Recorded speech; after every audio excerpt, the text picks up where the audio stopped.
கேட்டா ராமனுக்கு தான் அதுல சந்தோஷமா. அதனால இவன் இவ்வளவு பெரிய உபகாரம் பண்ணானே அதை ஜென்மா கூட நினைச்சுட்டு போறான். அப்ப இவ்வளவு ஞாபக சக்தி இருந்தா நம்ம பண்ற அபச்சாரத்தை ஞாபகம் வச்சுட்டு போறோம் அப்படின்னு கேட்கிறோம். நஸ்மரதி அபகாராணாம் சதமபி ஆத்மவத்தையா.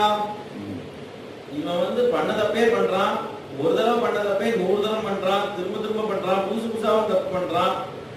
இது எதையுமே அவன் ஸ்மரணையிலே வச்சுக்க மாட்டான். நீ அப்படி பண்ண அப்படின்னு அவன் தெரிஞ்சுட்டுவான் அப்படின்னு முகத்துல கூட காட்டிக்க மாட்டான். தெரிஞ்ச அவன் தெரிஞ்சுட்டோ நீங்க வருத்தப்படுவானோ அப்படின்னு முகத்துல கூட காட்டிக்க மாட்டான். அப்படி பழகுறான். இவன் என்னன்னா நம்ம இதை வேணா பெருமாள்கிட்ட போய் சொல்லிடலாமா அப்படின்னு நினைப்பான். எதை அப்படின்னா அவன் 99 தப்பு பண்ணியிருக்கான், அது தெரியாது பெருமாளுக்கு அப்படின்னு நினைச்சிட்டு இருக்கான். அவன் போய் நான் ஏதோ பண்ணணும்னு நினைச்சேன், அது இப்படி ஆயிடுது அப்படின்னு சமாளிக்க தான் ட்ரை பண்ணுவான். அப்போ நான் பண்ணிட்டேன் அப்படின்னு ஒத்துக்க மாட்டான். ஏன்னா அவர் நம்மளை தப்பா நினைச்சிடறோம் அப்படின்னு. அவருக்கு